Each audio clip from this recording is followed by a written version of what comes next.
Hello everybody, welcome back to QTB class. और आज हम डिस्कस करेंगे जो मेजर ऑफ स्टैंडर्ड टेंडेंसी और मेजर ऑफ डिस्पर्शन और जो डाटा नॉर्मेलिटी के दो इंडिकेटर हैं, स्क्यूनेस एंड कर्टोसिस। इससे उसके बाद फिर हम इसको पहले डिस्कस करेंगे वन बाय वन, और उसके बाद फिर हम इसको एसपीएसएस के अंदर कैलकुलेट भी करेंगे और रियल डेटा के साथ इसका क्या मीनिंग है, क्या रिजल्ट्स आते हैं और इसका इंटरप्रिटेशन कैसे की जाती है वो भी हम सीखेंगे। चलें, let's start from today lecture. Today lecture I have taken from this book is Elementary Statistics by Mario. His 10th edition is basic statistics book. So what will today we will discuss? We will discuss these three: measure of standard tendency, measure of variation, and measure of relative standing, and lastly exploratory data analysis if we have time. Okay, let's start with the statistics. As we early discussed, the statistics की दो basic types हैं. Number one उसमें है descriptive statistics है, जो कि हम data को डिस्क्राइब करने के लिए इस्तेमाल करते हैं. ये सेट ऑफ कैरेक्टरिस्टिक्स है, इंपोर्टेड डाटा को डिस्क्राइब करते हैं, ये समराइज करते हैं. और उसके लिए जो आज का हमारा टॉपिक है, उसके लिए जो मेजर ऑफ स्टैंडर्ड टेंडेंसी है, मेजर ऑफ डिस्पर्शन है, ये दोनों चीज़ें जो है बेसिकली डिस्क्रिप्टिव स्टैटिस्टिक्स के अंदर आती हैं. और उसके बाद सेकंड है इन्फ्रेंशियल स्टैटिस्टिक्स. इन्फ्रेंशियल स्टैटिस्टिक्स ये होती है कि आप पॉपुलेशन से सैंपल लेते हैं, सैंपल लेने के बाद आप उस डाटा से एनालिसिस करते हैं और इन्फ्रेंस निकालते हैं, रिजल्ट्स निकालते हैं, जनरलाइज करते हैं about the population. For example, अगर आपके पास एक ग्लास ऑफ जूस है, आप अगर एक सिप लेंगे, सिप जो है वो आपका सैंपल है. आपके टेस्ट बर्ड, आपके न्यूरॉन्स उसको आइडेंटिफाई करेंगे ये किस चीज़ का जूस है, और उसके बाद ये राय देंगे ये पूरा ग्लास जो है वो मैंगो शेक है या बनाना शेक है. इट इज सिमिलरली आपके पास अगर नंबर ऑफ ग्रेड्स देखना चाह रहे हैं आप किसी फैकल्टी के, तो आप क्या करेंगे, जो उनके टॉप सैंपल लेंगे स्टूडेंट्स का, हर फैकल्टी का स्टूडेंट का सैंपल लेंगे. उसके बाद आप उनको कैलकुलेशंस करेंगे, रिजल्ट निकालेंगे, और उसके बाद आप बता देंगे जो फैकल्टी ऑफ मैनेजमेंट है वो सेकंड रैंक पे है, फैकल्टी ऑफ साइंसेज जो है वो फर्स्ट रैंक पे है, faculty of arts and humanities जो है वो थर्ड रैंक पे या फोर्थ रैंक पे है. तो बेसिकली अगर आप डेटा से सैंपल लें, सैंपल लेने के बाद उससे इन्फ्रेंस निकालें, रिजल्ट्स निकालें और जनरलाइज करें कि पॉपुलेशन जो है वो जो उसके मतलब रिजल्ट जो है वो सारे ऐसे हैं, तो ये बेसिकली इन्फ्रेंशियल स्टैटिस्टिक्स के अंदर है. अब मेजर ऑफ जो सेंटर है, इसके अंदर हमारे पास जो हम डिस्कस करेंगे, ये बेसिकली मेजर ऑफ सेंटर्स को क्यों बोलते हैं कि जितनी भी हम कैलकुलेशंस करते हैं ये बेसिकली हम डिस्क्राइब करके एक्सप्लोर करते हैं. एक से ज़्यादा जो डेटा सेट्स होते हैं उनको यूजुअली हम कंपेयर कर रहे होते हैं सेंट्रल वेरिएशन के लिहाज से, डिस्ट्रीब्यूशन के लिहाज से, या चेंज ओवर टाइम के लिहाज से हम इसको कंपेयर कर रहे होते हैं. Let's start from the measure of central tendency.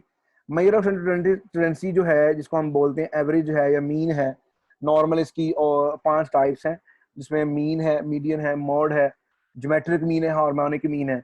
लेकिन यहाँ पे हमें सिर्फ जरूरत पड़ेगी मीन, मीडियन और मॉड की, क्योंकि जो हमारा जो सर्वे एनालिसिस होगा क्वेश्चन बेस, उसके अंदर हम ये चीजें ही कैलकुलेट करते हैं. तो बेसिकली जो मेजर ऑफ सेंटर है, ये बेसिकली क्या है, एवरेज ऑफ डेटा सेट निकालते हैं.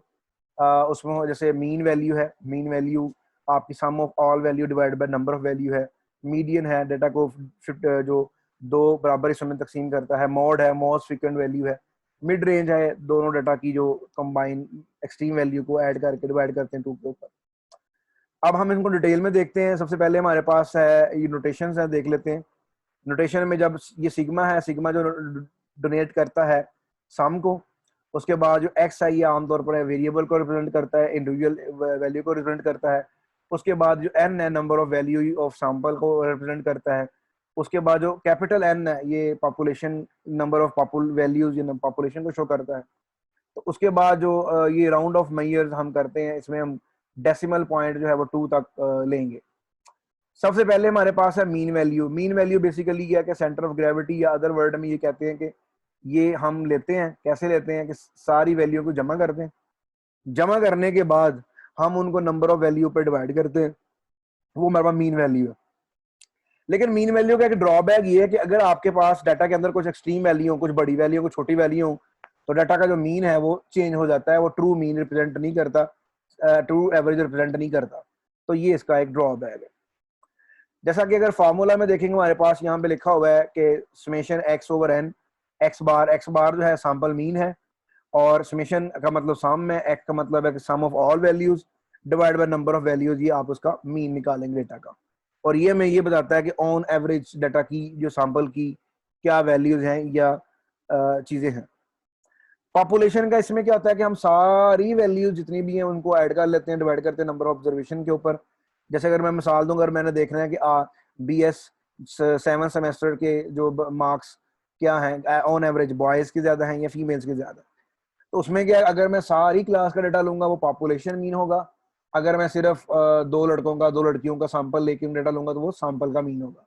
इसका मतलब है कि अगर आपने अंटायर पॉपुलेशन को कैलकुलेट करना है, कैलकुलेट करने के बाद उसका मीन लेंगे तो पॉपुलेशन मीन होगा, और इसी तरीके से अगर आप उसमें सैंपल लेके उसका मीन कैलकुलेट करेंगे तो वो सैंपल का मीन होगा।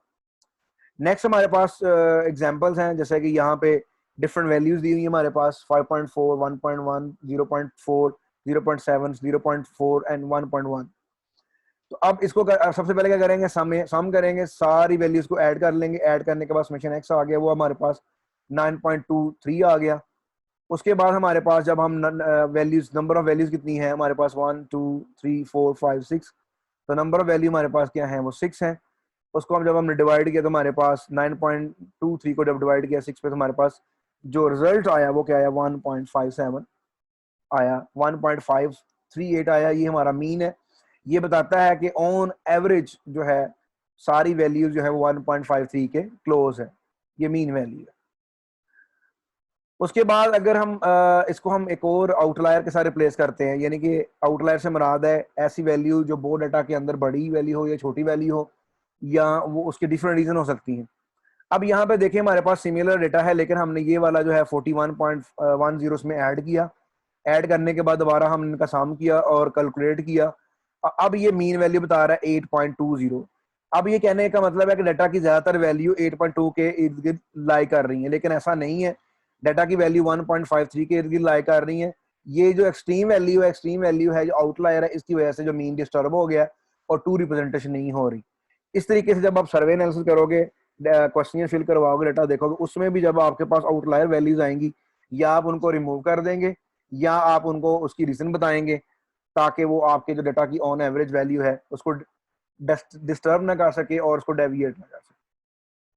नेक्स्ट हमारे पास जो इसी तरीके से हमारे पास मीडियन है। मीडियन बेसिकली करता क्या है, ये डाटा की जो दो वैल्यूज होती हैं, मतलब डाटा को दो हिस्सों में डिवाइड करता है। दो हिस्सों में डिवाइड करने से मुराद ये कि 50% डाटा उस मीडियन से पहले होता है और 50% डाटा मीडियन के बाद होता है। एवरेज में क्या होता है कि ऑन एवरेज वैल्यू जो है वो इसके इर्द गिर्द है, लेकिन मीडियन जो है बेसिकली ये भी एक एवरेज की टाइप है, लेकिन ये हमें बताता है कि 50% डाटा जो इससे पहले है और 50% डाटा इसके बाद है। उसके बाद इसको हम डोनेट करते हैं एक्स बार से, या इसको टेल्डा बोलते हैं। और ये जो एक्सट्रीम वैल्यू से इफेक्ट नहीं होता, क्योंकि इसमें छोटी बड़ी वैल्यू आ भी जाए तो 50% वैल्यू इससे पहले होती है, 50% वैल्यू इसके बाद होती है। अब इसको आपके पास अगर ऑर्डर नंबर ऑफ ऑब्जर्वेशन, उसके लिए हम कहते हैं n+1 divide by tooth term, और अगर आपका इवन हो तो हम कहते हैं कि ultimately n divide by tooth term. ये हमारे पास डेटा है। उस डेटा के अंदर हमने वैल्यू को सॉर्ट करना। सबसे पहले जब भी हमने मीडियन निकालना है, डाटा को सॉर्ट करना है सेंडिंग ऑर्डर या डिसेंडिंग ऑर्डर में। उस सॉर्ट करने के बाद हमने नेक्स्ट स्टेप करना है कि जो आपकी 50% वैल्यू है 1 2 3 ये पहले हैं, 1 2 3 ये बाद में। इसका मतलब ये होगा जो मीडियन वैल्यू होगी वो इन दोनों के दरमियान में होनी चाहिए। उसको जब हमने कैलकुलेट किया, लोकेटेड होगी बिटवीन टू वैल्यूज। मीडियन जो है वो 0.910 है, जो कि इन दोनों के दरमियान है। इसका मतलब है कि 50% डेटा इस वैल्यू से पहले है और 50% डेटा इस वैल्यू के बाद है। अब उसमें हम करते क्या है, उसमें हम करते हैं कि अगर आपके पास इवन नंबर हो तो जो आपकी n+2 टर्म होती है, यानी कि दोनों सेंटर वाले टर्म को जमा करते हैं, डिवाइड 2 पे करते हैं। और अगर आपके पास डेटा ऑर्डर नंबर में हो तो हम करते हैं कि n+1 डिवाइड बाय 2। जैसे यहाँ पे जो नेक्स्ट एग्जांपल है वो ऑर्डर नंबर की है। वैल्यू को पहले सॉर्ट किया, सॉर्ट करने के बाद फिर हमने उसको जो नंबर ऑफ वैल्यू है ऑड उसको डिवाइड किया, मतलब वो है 0.373 जो है, इससे 50% डेटा पहले है, 50% डेटा इसके बाद है। अच्छा, इसके बाद नेक्स्ट जो कॉन्सेप्ट है वो मोड है, वो भी एक एवरेज की टाइप है। एवरेज की टाइप ये बेसिकली क्या है, मोड बताता है most frequent value of data. इसकी एग्जांपल मैं आपको ऐसे देता हूँ कि अगर आप किसी शॉप पे जाते हैं तो आप कहते हैं कि अगर आप ये कपड़ों का डिजाइन है, कौन से कपड़े ज्यादा बिक रहे हैं, तो बेसिकली वो जो कपड़े ज्यादा बिक रहे होंगे वो शॉप का मोड होगा कपड़ों का, मतलब कि वो जो most frequent value of the है, वो जो उनकी बायर की है वो है। तो इसका मतलब होगा डाटा के अंदर आपके पास मोड जो है वो मोस्ट फ्रीक्वेंट वैल्यू है जो ज्यादा दफा है। अगर डाटा में एक वैल्यू ही ज्यादा दफा आ रही है, इसका मतलब है उसका यूनी मॉडल है। लेकिन ऐसा भी हो सकता है कि उसकी दो चीजें हो जाएंगी, अगर आप जाएं तो आपके पास जो शूज का डिजाइन है वो दो ऐसे डिजाइन है जो बहुत ज्यादा बिक रहे हैं, और इसका मतलब ये हुआ कि दो मोस्ट फ्रीक्वेंट वैल्यू हैं और उसको हम बोलते हैं बाई मॉडल है। इस तरीके से अगर ज्यादा हो तो हम इसको मल्टी मॉडल भी बोलते हैं। लेकिन समटाइम ऐसा भी होता है कि आपकी डाटा के अंदर मोस्ट फ्रीक्वेंट वैल्यू कोई भी नहीं होती, उसको हम कहते हैं इसका डाटा का मॉड नहीं है। तो बेसिकली हमने जो मॉड है ये हमें बताता है कि डाटा के अंदर मोस्ट फ्रीक्वेंट वैल्यू कितनी है। और अब हम इसको अगर मॉड फाइंड करने का तरीका है, इस मॉड फाइंड करने का तरीका ये है कि आपके पास ये डाटा सेट गिवन है, उस डाटा सेट्स के अंदर आपने जो मोस्ट फ्रीक्वेंट वैल्यू देखनी कितनी है, 1.10 1.10 दो दफा है, तो हम ये मोस्ट फ्रीक्वेंट वैल्यू है, हम कहेंगे इस डाटा का मोड जो है 1.10 है। एक और डाटा सेट हमारे पास है, इसमें देखें 27 तीन दफा है, 55 तीन दफा है, 88 दो दफा है, 99 है। इस डाटा के कई मोड्स हैं। इसका मतलब है कि 27 तीन दफा है, 55 तीन दफा है, तो इसके दो मोड्स हैं। ये बाई मॉडल की एग्जांपल है। सिमिलरली अगर आपके पास ये देखें 1 2 3 6 7 8 9 10, इसमें कोई डाटा सेट कॉमन नहीं है, इसका मतलब है नो मोड, इस डाटा का मोड्स नहीं। मिड रेंज बेटा क्या होती है, ये आपकी मैक्सिमम वैल्यू और मिनिमम वैल्यू दोनों का ऐड करते हैं, ऐड करने के बाद 2 पे हम उसको डिवाइड करते हैं। ये मिड रेंज आती है डाटा की, यानी कि डाटा की सबसे छोटी वैल्यू, डाटा की सबसे बड़ी वैल्यू, उन दोनों को ऐड करके 2 पे डिवाइड करते हैं, तो मिड रेंज आ जाती है आपकी डाटा की, जो कि हमें ऑलमोस्ट बताते हैं। हम इसको इस्तेमाल करते हैं नॉर्मली जब हम देखना चाह रहे होते हैं कि डाटा की जो डिस्पर्शन कितनी है और हमारी जो मिड रेंज है हाफ डिस्पर्शन कहाँ तक है, किस वैल्यू तक है, उसके लिए हम इसको इस्तेमाल करते हैं। अब उसके अलावा जो आगे हम फ्रिक्वेंसी डिस्ट्रीब्यूशन गिवन हो उसके लिए ऐसे मीन कैसे निकालते हैं, ये उसका फार्मूला है, ये उसकी एग्जांपल है, जस्ट लाइक इस बेसिक एग्जांपल कि फ्रिक्वेंसी को मल्टीप्लाई करते हैं मिड पॉइंट से और उसको फिर ऐड कर लेते हैं, sum of all frequencies summation f x divided by summation f, और उसको हम फिर जो है वो मीन वैल्यू आपकी आ जाती है। अच्छा, उसके बाद वेटेड एक कॉन्सेप्ट है वेटेड मीन। वेटेड मीन ये होता है कि जब आपके पास डिफरेंट वेरिएबल होते हैं, उनके डिफरेंट वेट होता है। जैसे अगर मैंने क्लास में से कुछ स्टूडेंट बेस्ट स्टूडेंट सेलेक्ट करने हैं, तो मैं पहला पैरामीटर सेलेक्ट करता हूँ कि ग्रेड्स, सेकंड पैरामीटर करता हूँ पर्सनैलिटी, थर्ड पैरामीटर जो है वो करता हूँ कि बिहेवियर इन क्लास। तो ये तीन पैरामीटर हैं। अब तीन अलग अलग जो कैट्रीब्यूट्स मैं ले रहा हूँ, तो मैं कहता हूँ कि 50% ग्रेड, 50% जो है वो उनकी वेट जो है ग्रेड को दिया, 30% पर्सनैलिटी को, 20% बिहेवियर को। इस तरीके से आप डिफरेंट एट्रीब्यूट्स को डिवाइड करते हैं और फिर आप करते हैं कि वेट असाइन करते हैं, और वेट असाइन करते हैं मल्टीप्लाई करते हैं उस एट्रीब्यूट के साथ, फिर इसको डिवाइड करते हैं सम ऑफ वेट के साथ। तो इस तरह आपका वेटेड मीन आता है। लेट्स टेक एन एग्जांपल, इसको हम एग्जांपल लेते हैं ताकि हमको मोर क्लियरली आपके पास जो चीजें हैं वो आ जाएं।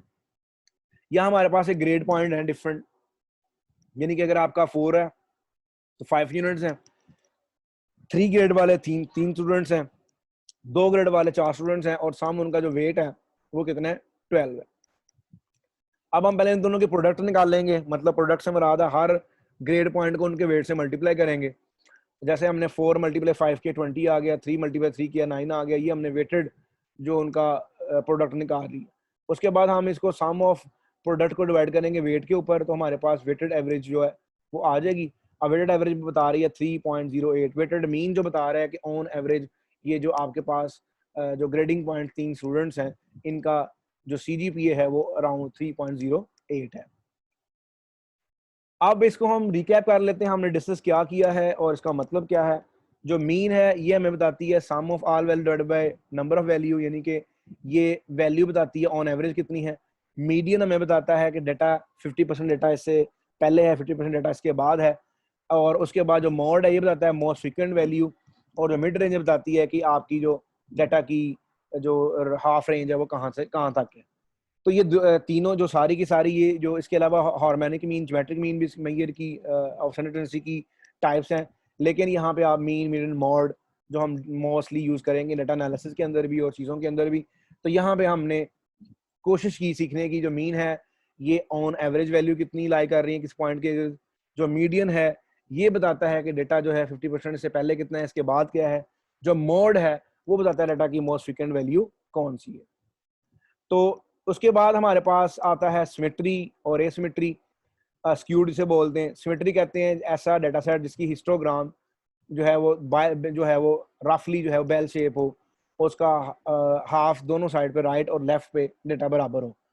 और जो स्क्यूड होता है वो राइट साइड पे टिल्ड होता है या लेफ्ट साइड पे टिल्ड होता है। हम इसकी जो एग्जांपल लेते हैं, जैसे हमारे पास ये एग्जांपल है स्क्यूनेस। स्क्यूनेस बेसिकली बताती है कि आपका जो डेटा है उसकी फ्लैटनेस या उसका जो फैलाव है, टिल्डनेस, वो कितनी है। ये अगर आपके जो सिमेट्री के अंदर जब हाफ हाफ दोनों साइड पे होता है, उस डाटा का मीन, मीडियन और मोड तीनों बराबर होते हैं। जब मीन, मीडियन, मोड तीनों डाटा के बराबर हो तो वो क्या जो है सिमेट्रिक ग्राफ बनता है, जिसे हम कहते हैं normalize graph. On other hand अगर हमारे पास मीन जो है वो लेसो मीडियन से, मीडियन लेसो मोड से, तो हम कहते हैं ये नेगेटिव साइड पे ज़्यादा डेटा है, हम कहते हैं कि नेगेटिवली स्क्यूड है। या और अगर हमारा ऑन द अदर के का हैंड हो कि अगर आपका मीन बड़ा हो, मीडियन से मीडियन बड़ा हो, तो उस केस के अंदर आपका जो है वो राइट टिल्ड जो डेटा होता है। तो उसके बाद आगे हमारा मेजर ऑफ वेरिएशंस के अंदर हमने पढ़ना है तीन चीज़ें पढ़नी है। एक स्टैंडर्ड डेविएशन है, एक वेरिएंस है और रेंज है। ये बेसिकली मेजर ऑफ डिस्पर्शन है। मेजर ऑफ डिस्पर्शन के अंदर जो स्टैंडर्ड डेविएशन है जो बेसिकली ये बताता है कि मीन वैल्यू से कितना डिफरेंस है। जो वेरिएंस है मीन वैल्यू का स्क्वायर है, और जो रेंज है वो मिनिमम और मैक्सिमम वैल्यू का डिफरेंस है, वो बताती है। अब इसको हम डिस्कस करते हैं। जो वेरिएंस बेसिकली ये क्या होता है कि आपका स्क्वायर ऑफ मीन डेविएशन होती है। मीन डेविएशन का मतलब ये है कि आपने डाटा की हर वैल्यू को मीन में से माइनस किया, माइनस करने के बाद आपके पास जो उसका डिफरेंस आया उसका हर वैल्यू को स्क्वायर लिया और उससे आपने फिर कैलकुलेट किया, वो आपका वेरिएंस है। वेरिएंस बेसिकली बताता है कि डाटा की डिस्पर्शन कितनी है। इसकी एग्जांपल मैं आपको देता हूँ। अगर आपके पास एक ग्लास ऑफ वाटर है, वो पानी जो है जो ग्लास के अंदर इसकी डिस्पर्शन कम है, जब हम उसको उंडेल देते हैं, अगर गिरा देते हैं, तो जमीन के ऊपर जहां जहां जितना पानी होगा उसकी डिस्पर्शन उतनी ज्यादा होगी। इसका मतलब ये है सिमिलर वाटर है, ग्लास के अंदर डिस्पर्शन कम है, लेकिन ग्लास के बाहर जो है उसकी डिस्पर्शन ज्यादा है। जो रेंज होती है ये बेसिकली आपके डाटा की दो वैल्यू होती है, मैक्सिमम वैल्यू और मिनिमम वैल्यू। उस दोनों का डिफरेंस होता है। मैक्सिमम में से माइनस करते हैं मिनिमम, तो वो आपके डाटा की रेंज आ जाती है। अब यहाँ पे हमारे पास दो डाटा सेट गिवन है। ये देखिए हमारे पास पहले डाटा सेट का गिवन मीन कितना है, 5 है। दूसरे डाटा सेट भी मीन 5 है, लेकिन जो सेकंड डाटा सेट है इसकी जो वैल्यूज हैं वो मीन के करीब करीब हैं, और इसकी जो जो पहले वाला डाटा है इसकी वैल्यू जो मीन से डिफरेंट ज्यादा है। इसका मतलब यह हुआ कि इस डाटा सेट का जो पहले वाला है इसका वेरिएशन इसमें ज्यादा है वैल्यूज में, जो कि सेकंड डाटा सेट इसकी वेरिएशन जो है वैल्यूज की कम है। तो इसका मतलब होगा इसका वेरिएंस कम है, इसका वेरिएंस ज्यादा है। अच्छा, उसके बाद जो स्टैंडर्ड डेविएशन ये बेसिकली स्क्वायर रूट होता है मीन डेविएशन का। यानी कि आप देख लेते हैं, स्टैंडर्डाइज करते हैं कि कुछ वैल्यूज मीन पॉजिटिव डेविएशन होती है, कुछ नेगेटिव डेविएशन होती है, और उसके बाद फिर अगर हम इसका स्टैंडर्ड डेविएशन ले तो अगर सम करें मीन डेविएशन का 0 रहता है, इसलिए हम उसका स्क्वायर लेते हैं। स्क्वायर लेने के बाद वो वैल्यूज जो हैं उसका स्क्वायर रूट ले लेते हैं, that standard deviation. Standard deviation basically ये भी मीन से कितनी वेरिएशन है वो बताती है। या नेक्स्ट जो हमारे पास डेविएशन क्या होती है, डेविएशन का मतलब चेंज होता है पर्टिकुलर। अगर आप वैल्यू जो है आपके पास गिवन है उसमें से अगर उसकी मीन वैल्यू को माइनस करते हैं तो उसकी डेविएशन आ जाती है। इसकी एग्जांपल हम ऐसे ले लेते हैं, अगर क्लास के मार्क्स आपके पास हैं 3 GPA 2 GPA 2.5 सारे GPA हैं, उसके बाद मैं क्लास की जो GPA उसका एवरेज ले लेता हूँ, उसके बाद हर स्टूडेंट के मार्क्स में से मैं एवरेज माइनस करता हूँ, जो डिफरेंस होगा वो डेविएशन होगी, रेजिडुअल होगा, तो वो मीन डेविएशन होगी। उसके बाद ये हमारे पास मीन डेविएशन बता रही है, मीन 5 था। अब इसका मीन डेविएशन कितना है, 5 - 4 1 डेविएशन है। इसी तरीके से 1 - 5 जो है ये आपके पास -4 डेविएशन है। इसमें जो 10 वैल्यू है 10 - 5 जो है पॉजिटिव डेविएशन है। तो इस डाटा में एक पॉजिटिव डेविएशन है, दो नेगेटिव डेविएशन है। इसका मतलब ये हुआ कि इसकी डाटा की जो जो टू थर्ड वैल्यूज है वो नेगेटिव डेविएट है, और 1/3 जो है पॉजिटिव डेविएट। उसके बाद हमारे पास जो डाटा सेट्स के पास एवरेज डेविएशन निकालने का तरीका है, फार्मूला है, वो कैसे निकालते हैं। सिमिलरली आपके पास ये एक वैल्यू दी हुई है 1 4 5 10। मैंने सारी वैल्यू को पहले ऐड किया, ऐड करने के बाद उनको नंबर ऑफ वैल्यू पे डिवाइड किया है, तो 5 उसका मीन आ गया। अब हर वैल्यू में से मीन को माइनस किया। अगर आप सम ऑफ मीन डेविएशन करेंगे वो 0 है। इसका मतलब है कि जब भी आप मीन डेविएशन का सम करेंगे वो 0 होना चाहिए। एवरेज डेविएशन इक्वल टू 0 होती है हमेशा, और that's why we take the square to calculate variance and standard deviation. उसके बाद ये प्रॉब्लम में स्टैंडर्ड डेविएशन को कैलकुलेट करने का फार्मूला है। यहाँ पे एक्स जो वैल्यू है, म्यू मीन है, एन नंबर ऑफ ऑब्जर्वेशन है। इसको हम पॉपुलेशन का जो स्टैंडर्ड डेविएशन निकालने के लिए, सैंपल का स्टैंडर्ड डेविएशन निकालने के लिए एक्स माइनस एक्स बार है, और ये स्क्वायर है, ये मीन डेविएशन का स्क्वायर है, उनका सम करेंगे। एन माइनस वन जो है, एन जो है नंबर ऑफ ऑब्जर्वेशन है। अब इसमें भी अगर आपको ये शॉर्टकट फार्मूला अगर इस्तेमाल करते देन यू कैन आल्सो, इसको हम अगर हम एक्सपेंड करें एक्सप्रेशन को, तो ये एक्सप्रेशन ये बन जाता है। उसके बाद हमारे पास इसी तरीके से ये डेटा सेट है, मीन डेविएशन लिया, मीन डेविएशन का स्क्वायर लिया, स्क्वायर लेने के बाद हमने इसको कैलकुलेट किया तो हमारे पास 3.7 आ गया। इसका मतलब हुआ कि जो इस डाटा का डिस्पर्शन है वो 3.7 है, और जो वैल्यूज हैं 3.7 के इर्द गिर्द लाई कर रही। उसके बाद हमारे पास की प्रॉपर्टीज हैं, ये हम उसके बाद ये अनदर एग्जांपल है, आप कैलकुलेट कैसे करते हैं, और ये पॉपुलेशन सैंपल का फार्मूलेज हैं कैलकुलेट करने के। उसके बाद हमारे पास आता है नॉर्मल डिस्ट्रीब्यूशन होता है। नॉर्मल डिस्ट्रीब्यूशन कहते हैं जो बेल शेप कर्व होती है। इसकी रूल क्या होता है? रूल है, अगर आप डाटा का मीन कैलकुलेट करें और उसका एक स्टैंडर्ड डेविएशन से वन स्टैंडर्ड डेविएशन से डिफरेंस लें, मतलब प्लस करें और माइनस करें, तो 68% डेटा जो है कर्व का इसके अंदर लाई करता है। अगर दो स्टैंडर्ड डेविएशन निकाल लें, उसको 2 से मल्टीप्लाई करें, मीन से डिफरेंस लें, प्लस करें माइनस करें, तो 95% डेटा जो है इसमें लाई करता है। और जो 3 से अगर मल्टीप्लाई करें, 99.7% जो है डेटा जो है वो नॉर्मल डिस्ट्रीब्यूट लाई करता है। ये देखें, अगर हमारे पास मीन है, एक्स बार यहाँ पे मीन है, स्मॉल है स्टैंडर्ड डेविएशन है, एक्स जब एक्स में हम ऐड करें स्टैंडर्ड डेविएशन तो 34% डेटा इस साइड राइट साइड पे, 34% अगर माइनस लेफ्ट साइड पे। अगर हम 2 स्टैंडर्ड डेविएशन करते हैं तो उसी तरीके से ये जो 95% कैसे आता है, तो x multiply standard deviation multiply by 2, इसको हम जब ऐड करते हैं और माइनस करते हैं तो 13.5% मोर एरिया ऐड हो जाता है, जो कि कंबाइन करने के बाद 95% दोनों का एरिया है। सिमिलरली अगर आप इसको ऐड करते हैं थर्ड को डेविएशन को, तो वो 99.7% जो है डेटा लाई करता है। रफली अगर आप एस्टिमेट करना चाहते हैं, डेटा सेट आपके पास गिवन है, आप देखना चाहते हैं कि आपका जो सैंपल का स्टैंडर्ड डेविएशन कैसे निकालना है, यानी कि आपने फार्मूला नहीं करना, कैलकुलेट नहीं करना कुछ भी, आपने डाटा सेट आपके पास बड़ा गिवन है और उसको आपने करना क्या है, maximum value minus minimum value, range हो गया, रेंज को डिवाइड करेंगे 4 पे, वो उस डाटा का स्टैंडर्ड डेविएशन होगा जो रफली डाटा अगर नॉर्मलाइज है। उसके बाद हमारे पास जो नेक्स्ट है, इसका इस्तेमाल कहाँ पे होता है, कैलकुलेट कैसे करते हैं, तो यहाँ पे आपके पास आई क्यू स्कोर्स है, बेल शेप डिस्ट्रीब्यूशन है, मीन इसका 100 है, स्टैंडर्ड डेविएशन इसका 15 है, what percentage of I Q R between 70 and 130। अब इसका मतलब है कि आपके पास आई क्यू स्कोर है, उस डाटा का मीन दिया हुआ है, स्टैंडर्ड डेविएशन दी हुई है, अब आपने बताना है कि कितने परसेंट डेटा जो है 70 और 130 वैल्यू के दरमियान लाई कर रहा है। सबसे पहले करेंगे जो डेविएशन ले लेंगे, मीन डेविएशन 70 माइनस 130, 130 माइनस 100, इसका मतलब होगा 30 प्लस है, तो इसका मतलब स्टैंडर्ड डेविएशन कितनी है, 15 है, 15 है, 15 को 2 से मल्टीप्लाई करें, इसका मतलब है 2 स्टैंडर्ड डेविएशन हो गया। इसका मतलब होगा मीन से 2 स्टैंडर्ड डेविएशन तक है। इसका मतलब क्या हुआ कि आपका जो डेटा है 90 जो 5% डेटा है वो लाई कर रहा है 70 और 130 के दरमियान। अगर आपको मीन गिवन हो, स्टैंडर्ड डेविएशन गिवन हो, तो आप डेटा कि कितने में लाई कर रहा है बता सकते हैं। अगर सिमिलर वैल्यूज अगर आपको गिवन हो तो आप कैलकुलेट कर सकते हैं कि कैसे आप अपनी वैल्यूज को, जो वैल्यूज गिवन वैल्यू रेंज है, कितनी परसेंटेज वैल्यू डाटा की उसके अंदर लाई कर रही। सिमिलरली ये देखें, हमारे पास डाटा था, हमने इसकी रेंज निकाली, रेंज क्या निकाली, मैक्सिमम वैल्यू और मिनिमम वैल्यू को माइनस किया, और वो उसके बाद उसको डिवाइड 4 पे किया, 14.8 जो उसका डेटे का जो वैल्यूज है।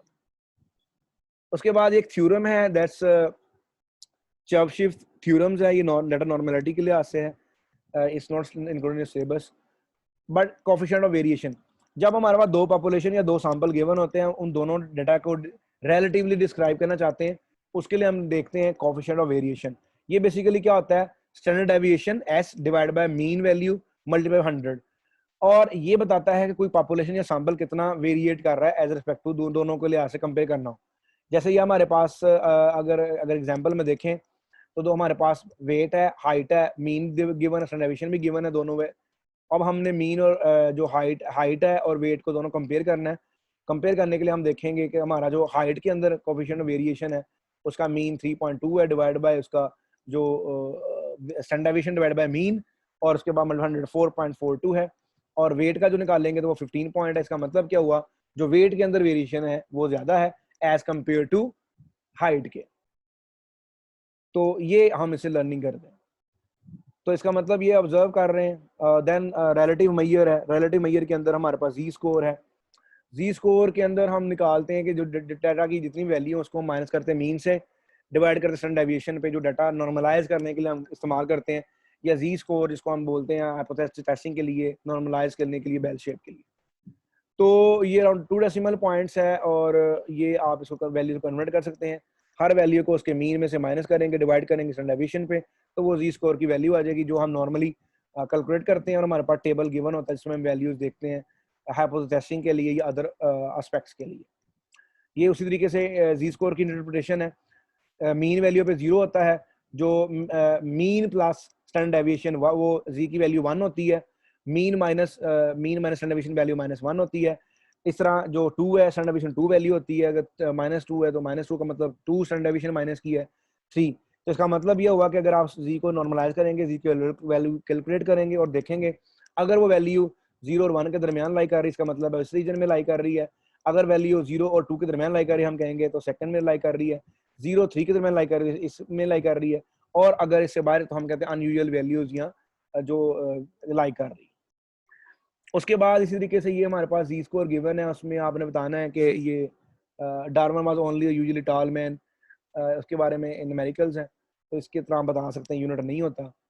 उसके बाद क्वार्टाइल है, first quarter, second quarter, third quarter. ये डाटा को 4 हिस्सों में डिवाइड करते हैं। जैसे ये लाई का मीडियन होता है, मीडियन डाटा को 50% डाटा में डिवाइड करता है। जो क्वार्टर 1 होता है ये डाटा का 25% होता है, क्वार्टर 2 जो होता है डाटा का 50% होता है, क्वार्टर 3 जो होता है डाटा का 75% होता है। इसका मतलब क्या हुआ कि अगर आपका तीनों क्वार्टर हो, फर्स्ट क्वार्टर बता रहा होगा कि ये जो इससे पहले 25% इतनी वैल्यूज होंगी, सेकंड क्वार्टर मीडियन होता है 50%, थर्ड क्वार्टर जो होता है वो बताता है 75% वैल्यू इससे पहले पहले लाई कर रही वैल्यूज। जैसा कि यहाँ हमारे पास गिवन रैंक है, Q1 25%, Q2 25%, इसका मतलब है 50%, और Q3 का मतलब है 75%। डाटा जो है वैल्यूज फॉल कर रही है इस वैल्यू से पहले। ये इसका कैलकुलेट करने का फार्मूला है, उसी तरीके से हम कैलकुलेट करते हैं 50%, 10%, और जैसे मीडियन को कैलकुलेट करते हैं। Then we have a concept percentile. Percentile क्या होता है, डाटा को बराबर 100 हिस्सों में तकसीम करता है। P1 का मतलब है डाटा को हम डिवाइड करते हैं, P1 मतलब एक हिस्सा, P2 का मतलब है 2 हिस्से। अगर P50 है इसका मतलब डाटा 50% डाटा इससे पहले है, कैलकुलेट किया जाता है। यहाँ सिमिलरली अगर हमारे पास, अगर मैं एग्जांपल लूँ, इस एग्जांपल के अंदर जो P90 है वो कितना है, 27 है। तो इसका मतलब है कि 27 होल नंबर है, इससे पहले पहले जो डाटा है 90% लाई कर रहा है। तो ये परसेंटाइल की थोड़ा छोटा सा कॉन्सेप्ट था। उसके बाद हमारे पास जो नेक्स्ट कॉन्सेप्ट अदर स्टैटिस्टिक्स हैं, ये भी हम स्टैट्स में पढ़ते हैं। क्वार्टाइल रेंज है, दोनों क्वार्टाइल में से difference, semi quartile, inter range है, इसको हम क्वार्टाइल को डिफरेंस करके 2 पे डिवाइड करते हैं। परसेंटाइल का जो डिफरेंस है वो हम इसको कैलकुलेट करते हैं और डिवाइड करते हैं किसके ऊपर, 10 percentile minus 10, 90 percentile minus 10 percentile, वो आपकी रेंज आ जाएगी परसेंटाइल्स की। तो ये था आज का थ्योरेटिकल पोर्शन, और नाउ वी मूव टुवर्ड्स